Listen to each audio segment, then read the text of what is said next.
7 healthy habits. Sama-sama sa wellness. Tara! Sama-sama sa wellness. Magandang araw mga mommies and daddies! Ako si Teacher Noemi at narito ako upang magbahagi ng kaalaman tungkol sa tamang nutrisyon.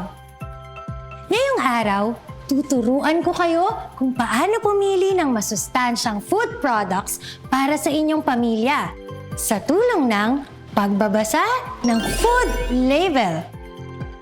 Pero teka, bakit nga ba kailangang basahin ang food label? Simple lang ang sagot dyan. Ang pagbabasa ng food label ay tumutulong sa pagpili ng masustansyang pagkain. Dahil nalalaman natin ang mga importanteng impormasyon tulad ng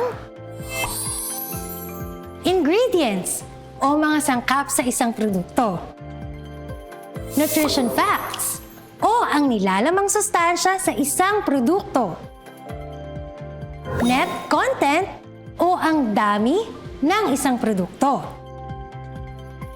storage condition na nagbibigay impormasyon kung paano itabi ang produktong pagkain na binili, expiration date na nagsasabi kung hanggang kailan ligtas kainin ang pagkain, at preparation na gumagabay kung paano ihanda ang produktong pagkain. Muli, ang mga impormasyon na ito ay gabay upang tayo ay magkaroon ng wise choices sa mga pagkain ating binibili.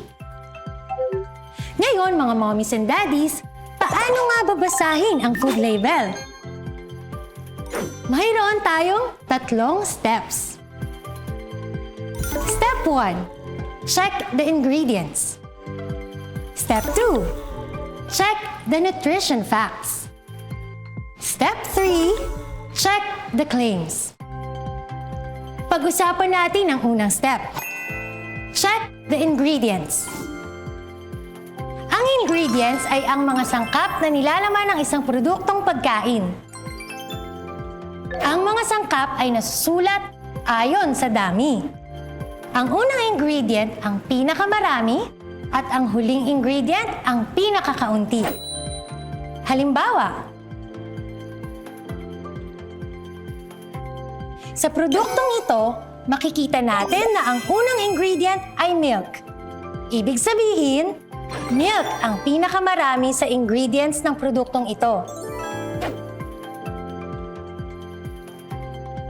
Tandaan na ang milk ay masustansya at nagbibigay ng calcium at phosphorus para tumibay ang ating mga buto.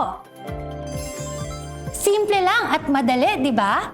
Natapos na natin ang step 1 o ang pag-check sa ingredients. Punta naman tayo sa step 2 o ang pag-check ng nutrition facts. Ang nutrition facts ay binubuo ng serving size. Ito ang nire-rekomendang dami ng pagkain para sa isang individual. Halimbawa, ang serving size ng produktong ito ay 33 grams. Ang sunod naman ay ang mga sustansyang dapat dagdagan na binubuo ng protein, vitamins, minerals, at fiber. Tandaan na dapat mayroong sapat na vitamins, minerals, protein, at fiber ang ating katawan. Kaya't parating i-check ang produktong pagkain kung ano ang nutrients na makukuha rito.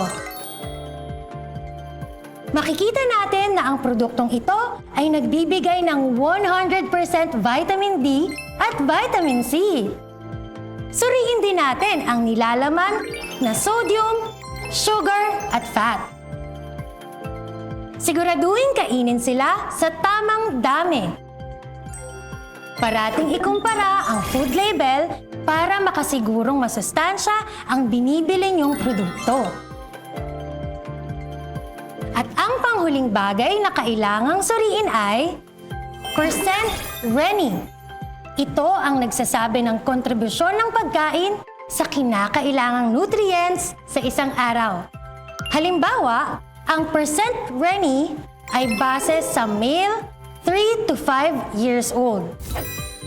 Kapag tiningnan natin ang vitamin D, ang isang serving ay may 200 IU at ang percent renin nito ay 100%. Ibig sabihin, binibigay nito ang kinakailangang vitamin D sa isang araw ng mga batang lalaki edad 3 to 5 years old. At ayan, natapos na tayo sa step 2 o pag-check ng nutrition facts. Ang dali lang, di ba?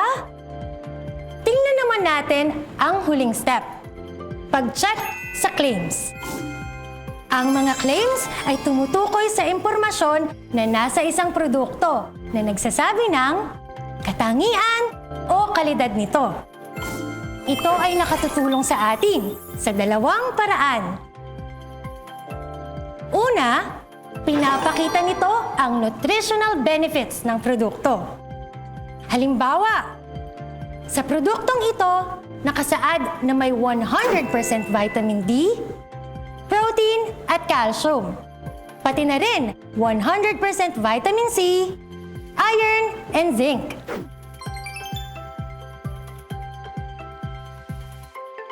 Pangalawa, pinapakita rin ng claims ang ibang katangian ng produkto bukod sa nutrisyon. Halimbawa, ang paper straw na ito ay ginawa gamit ang natural na produkto. At ito naman ay 100% designed for recycling. Nakamamangha, di ba?